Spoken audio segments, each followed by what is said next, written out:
Okay, moving on to international news. The CEO of TikTok, Xu Zichu, was in front of the American Congress being grilled on what he thought was going to be a grilling about TikTok and the work of TikTok and how TikTok operates in the United States. Instead, what he faced was a whole day of a barrage of what seemed to be anti-Chinese sentiment, raw, unfiltered anti-Chinese sentiment. Here's a picture of Xu Zichu being questioned by two different senators. The first senator is asking him about the alleged Uyghur genocide by the Chinese government in China, which has been disproven on numerous occasions, but the US government persists with the line that the Uyghurs have been persecuted. So this is Xu being asked, first of all, about that. And the second video, Xu is being asked if he would divest his holdings in TikTok and invest in the United States, essentially. And his two answers are quite telling. Let's have a look at this and we'll come back. Do you agree that the Chinese government has persecuted the Uyghur population? Well, it's deeply concerning to hear about all accounts of human rights abuse.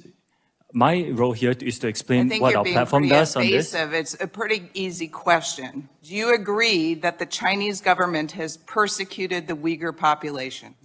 Congresswoman, I'm here to describe TikTok and what we do as a platform. And as a platform, we allow our users to freely express their views on this issue and any other issue that matters to them. Well, you didn't answer the question. I don't think ownership is the issue here. With a lot of respect, American social companies don't have a good track record with data privacy and user security. I mean, look at Facebook and Cambridge Analytica, just one example. So I do think that, it is not about the ownership. It is a lot about making sure we have Project Texas, making sure that we're protecting and firewalling US user data from unwanted foreign access, giving third parties to come in to have a look at this and making sure that everybody is comfortable. We're giving transparency and third-party monitoring. And that's what we're doing for Project Texas. Well, so that was Xu Zichu, the CEO of TikTok, being grilled in the US Congress. And I saw, it was a newspaper interview that he'd done after the Congress meetings, in which he said he just felt he was being berated for being Chinese, and all of the propaganda, he didn't use that word, but all of the propaganda associated with the Chinese government was being put on his shoulders. And this is part of a wider campaign, I believe, and many other people believe, against China, because China will soon be a greater power than the United States economically. It's aligning itself more and more with Russia. It's been forced to do so by the shenanigans of mainly the US administration, the Biden administration, and the deep state, but also the deep state in the EU and Atlanticist elements within the EU. And so we have this anti-China sentiment that's continuing. And that is quite ridiculous. I've seen some just absolutely outrageous headlines. Here's another one about TikTok, which will give you a laugh. So this headline is a headline: ammo manufacturer can't make extra artillery shells because TikTok data center is using all the electricity. We are concerned because we see our future growth is challenged by the storage of cat videos.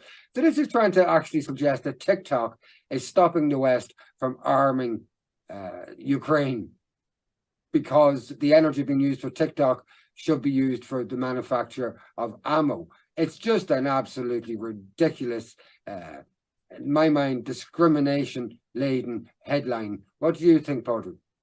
Yeah, it does seem to be, and they seem to use stereotypes, and they seem to use certain nations for purposes to try and get themselves out of issues, try and make bogeymen out of these people. It is ridiculous. That last heading that you had up there is totally ridiculous, in terms of energy being the issue around the manufacture of weapons. I think there's certainly more of that. Personally, in terms of the human rights elements that we've heard about China for years, I've heard it for that long, and I suppose I never investigated it exactly myself. I probably need to do that. I'm still not convinced. I've heard a lot about the oppression of the Uyghurs that you mentioned, so it's something I need to verify a little bit further myself, Finbar, because I had heard that, and I suppose I'm not looking into it. it's been a narrative for a very long time about human rights issues in China. But there again, when you're starting to see a trend now of scapegoating them for everything, starting to ask myself questions as well. So yeah, it's a trend that keeps continuing. I think everything from even Tiananmen Square, like I quite often will ask people, how many people were killed in Tiananmen Square by the tanks? And some people say 5, 10, some say hundreds, thousands. None. The tanks stopped because they wouldn't run the man over. If that had been American soldiers in Iraq, they would have blown the living daylights out of everybody. Think about it. If you want to follow up on the Uyghur allegations and the debunking of those allegations, a good place to start would be the grey zone. So you'd be looking at Aaron Mate and Max Blumenthal as a start to the deconstruction of these allegations against China in terms of Uyghur genocide. Quite the opposite, in fact. The Uyghur population is growing, its wealth is growing, and there are regions in China which are almost Islamic based regions that the Chinese government allow them to have their own independence to do that as well. So I think it's important to check all that stuff out. We're in a multipolar world.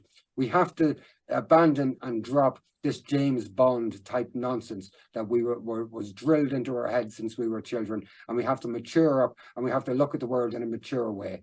There's no way that governments can survive without satisfying the needs of the people. That's a reality of those governments, especially when externally there's every effort being made to destabilize them. The people are happy with them. They wouldn't, if they weren't, those governments would not be in place for such a long time as, for instance, Xi's government is in. That's my take on things. But I would like to explore these issues further into the future, because as much as we talk about our relationship with the United States, the future, realistically, when you look at the demographics, when you look at the statistics, when you look at everything, the future is not the United States in terms of economy. The future is Asia, the future is Russia, the future is Europe and the United States. Not just the United States dictating all economic policy. As I said earlier, the dollar has been ditched right around the world. The United States is yesterday's man, it would appear. Just keeping up in this story for a little minute, Mick Wallace spoke on this very issue in the European Parliament this week. He raised the issue of TikTok and growing anti-Chinese sentiment in general. We'll have a look at this video and we'll come back.